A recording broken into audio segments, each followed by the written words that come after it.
नमस्कार, मैं अजय कुमार। हिंदी माटी की भाषा है। माटी की जीवन शैली टूटी तो हिंदी का संसार गिरने लगा। उस माहौल में तो हिंदी का स्वतः विकास बहुत मुश्किल होगा, जिसकी दुनिया मशीनों और कल कारखानों से चलती है। आखिरकार खेती किसानी से गढ़ी हिंदी के मुहावरों और शब्दों की मशीनों और कल कारखानों से पैदा हुई विलासी इच्छाओं से सजी धजी अंग्रेजी की दुनिया में पूछ कहाँ। इसका यह मतलब नहीं कि अंग्रेजी को नकार दिया जाए। देश दुनिया को सही तरीके से समझने के लिए अंग्रेजी आना बहुत ज़रूरी है। अंग्रेजी की कमी बहुत सारे मुद्दों पर अपंग बना देती है, निर्माण की पहली पंक्ति से बहुत पीछे धकेल देती है। लेकिन अंग्रेजी केवल ज्ञान का जरिया हो तो बढ़िया, लेकिन वह खुद ज्ञान निर्माण का साधन बन जाए तब एक गैर अंग्रेजी देश में बहुत सारी परेशानियां पैदा होना शुरू होती हैं। सबसे पहली सब परेशानी है कि नॉलेज क्रिएशन के प्रोसेस में अपने आप को बहुत सारे लोगों से दूर करती रहती है। ज्ञान इकहरा एलीट और ज़मीन से कटा हुआ बन जाता है। ज्ञान आम जनता तक अपनी बात पहुंचा नहीं पाता है।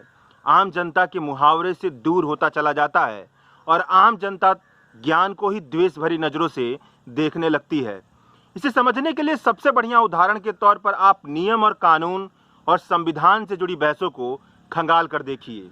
आप पाएंगे कि धर्म, जाति और समुदायों के नियमों से संचालित होने वाले भारतीय समाज का बहुत बड़ा हिस्सा अभी भी संविधान के नियमों, कानूनों और प्रावधानों से खुद को जोड़ नहीं पाता है। इसकी बहुत बड़ी वजह यह है कि आज़ादी के बाद शानदार मूल्यों से सजी धजी संविधान को अचानक अपना लिया गया। जरूरत यह थी कि संविधान के तर्क लोक भाषाओं और मुहावरों में सज धज कर आम लोगों तक, आम गांवों तक पहुँचे। लेकिन वह पहुंचे तो केवल किताबों के माध्यम से, वह भी केवल स्कूल और कॉलेज तक। और संविधान से जुड़े तर्कों का निर्माण हुआ तो वह भी केवल अंग्रेजी में। हिंदी के अखबार ही उठाकर देख लीजिए, उस पर एक पन्ना अब भी परंपराओं और धर्म का होता है। धर्म और परंपराओं से जुड़ी कथा कहानियों के जरिए आम लोगों को नैतिक मूल्य सिखाने की कोशिश की जाती है। लेकिन हिंदी का ऐसा कोई अखबार नहीं है या हिंदी की ऐसी कोई मीडिया नहीं है जो संविधान पर बात करती हो। इसकी साफ वजह है क्योंकि संविधान को समझने और पढ़ने वाले लोग इतनी ज़्यादा तादाद में नहीं हैं जितनी ज़्यादा तादाद में धर्म और परंपराओं से चलने वाले नियमों और मूल्यों को समझने वाले लोग हैं। और इसकी वजह साफ है कि संविधान से जुड़े नियम, कानून और मूल्यों को लोक भाषा में आम लोगों तक नहीं पहुंचाया गया है। अब आप पूछेंगे कि हिंदी दिवस पर मैंने लोक भाषा क्यों कहा, हिंदी क्यों नहीं लिखा। इसकी वजह यह है कि जब भी मैं हिंदी कहकर अंग्रेजी वर्चस्व हटाने की वकालत करता हूं तो कोई तमिल, मलयालम, उड़िया, मराठी भाषा जैसे गैर हिंदी प्रदेशों से जुड़े साथी नाराज हो जाते हैं। उनकी जगह जब खुद को रखता हूं तो मुझे भी लगता है कि अंग्रेजी वर्चस्व हटाने की वकालत करते हुए अनजाने में ही सही, लेकिन मैं हिंदी वर्चस्व थोपने की बात कर रहा हूं। और हिंदुस्तान जैसे बहुरंगी देश के लिए यह बेहद गलत है कि उसे किसी एक ढांचे में ढाला जाए या ढालने की कोशिश भी की जाए। योगेंद्र यादव बड़े सुंदर ढंग से कहते हैं कि सच यह है कि अंग्रेजी के वर्चस्व के खिलाफ लड़ाई अकेले हिंदी नहीं लड़ सकती है। जब तक सभी भारतीय भाषाएं एक दूसरे का हाथ नहीं पकड़ती, यह लड़ाई नहीं लड़ी जा सकती है। हिंदी को विशेष अधिकार नहीं बल्कि विशेष जिम्मेदारी लेनी चाहिए कि वह सभी भारतीय भाषाओं को आपस में जोड़े। यह तभी संभव होगा अगर हिंदी छोटी मालकिनी बनने का लालच छोड़ बाकी भारतीय भाषाओं की सास और खुद अपनी बोलियों की सौतेली माँ बनने की बजाय उनकी सहेली बने। हिंदी देश के सभी भाषाओं के बीच पुल का काम कर सकती है, लेकिन तभी अगर वह खुद इसकी मांग ना करे, बस बाकियों को अपने ऊपर से आने का मौका दे। अगर वह अपने भीतर हिंदी देश की विविधता को आत्मसात कर पाए, यानी अंग्रेजी के वर्चस्व को तोड़ने के लिए हिंदी दिवस की परंपराओं की नहीं बल्कि लोक भाषा दिवस की जरूरत है। अगर यही बात है तो आप पूछेंगे कि लोक भाषा के तौर पर हिंदी का विस्तार कैसे हो। तो सबसे पहले हिंदी को राष्ट्रभाषा के तौर पर नकारते हुए भारत की दूसरी भाषाओं के साथ सहेली का रवैया अपनाकर सोचा जाए तो बेहतर हो। तीसरी भाषा के तौर पर पूरी तरह से जनमानस से कट चुकी संस्कृत के बजाय बिहार बांग्ला सीखे, आंध्र प्रदेश भोजपुरी सीखे, छत्तीसगढ़ मराठी सीखे, पंजाबी मलयालम सीखे, कश्मीरी तमिल सीखे तो एक ऐसा रंग जमेगा जिसमें अंग्रेजी का वर्चस्व खुद पर खुद टूटता चला जाएगा। इसी रास्ते पर चलते हुए अब भारत की दूसरी बोलियों और भाषाओं की सहेली हिंदी की बात करते हैं। गांव के एक नौजवान से बात हुई तो उसने कहा कि हिंदी पढ़कर ना तो कलेक्टर बना जा सकता है, ना ही वकील बना जा सकता है, ना ही डॉक्टर बना जा सकता है और ना ही इंजीनियर बना जा सकता है। ऐसे में कोई अंग्रेजी की कोचिंग छोड़कर हिंदी की किताबें क्यों पढ़े, हिंदी मीडियम स्कूल में क्यों पढ़ाई करे। इतिहास, भूगोल, समाजशास्त्र, विज्ञान, अब सब कुछ तो अंग्रेजी में ही पढ़ाया जाता है। ऐसे में हिंदी का रोना क्यों रोया जाए। हिंदी रहे या ना रहे, इस देश को कोई फर्क नहीं पड़ता।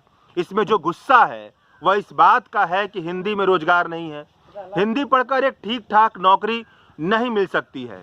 यह बात ठीक है, लेकिन तकनीक और नॉलेज क्रिएशन के कुछ क्षेत्र को छोड़ दिया जाए तो अंग्रेजी की जरूरत दूसरी जगहों पर ना के बराबर होती है। एक तरह की रौबदारी ही है कि एक होटल में वेटर का काम करने वाला साथी भी अंग्रेजी जानकारी लेने के बाद ही होटल में नौकरी हासिल कर पाता है।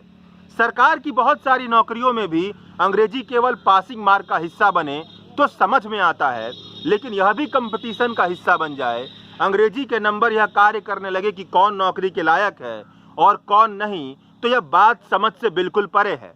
भारतीय प्रशासनिक अधिकारी बनने के लिए यानी कि आईएएस बनने के लिए ले जाने वाली परीक्षा में अंग्रेजी की थ्योरेटिकली इतनी ही जरूरत होती है कि अंग्रेजी पेपर पास कर लिया जाए तो सिलेक्शन हो जाए स्टाफ सिलेबस। लेकिन स्टाफ सिलेक्शन सर्विस जैसी परीक्षाओं में एक पेपर के तौर पर अंग्रेजी होती है और उसमें अगर नंबर अच्छे होंगे तभी नौकरी मिल पाएगी, यानी कि प्रतियोगिता का निर्माण करती है।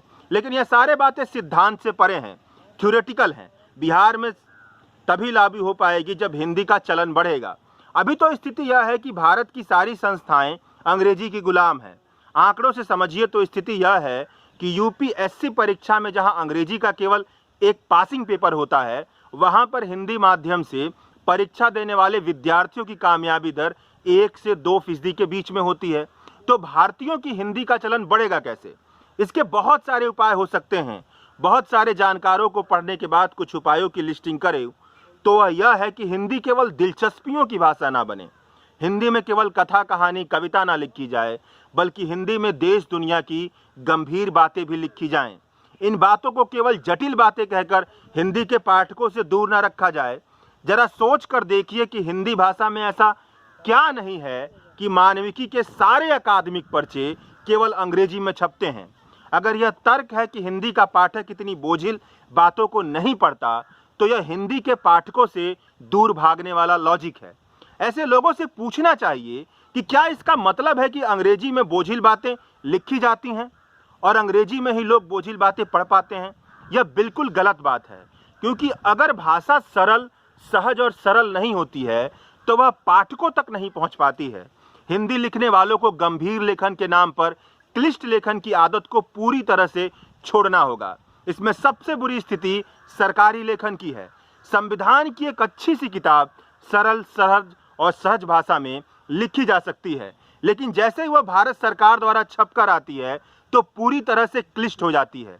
जैसे ही कोई योजना भारत सरकार की वेबसाइट पर लिखी जाती है, वैसे ही हूबहू उसी तरीके से उस योजना को आम लोगों तक पहुंचाने में बहुत सारी दिक्कतों का सामना करना पड़ता है। भाषा की क्लिष्टताएं और जटिलताएं भाषा को पाठकों से बहुत दूर करती हैं और भाषा को मरने के लिए छोड़ देती हैं। हिंदी के साथ ही यही हो रहा है। इसलिए शुद्ध हिंदी के नाम पर हिंदी की पंडिताई को तोड़ना बहुत जरूरी है।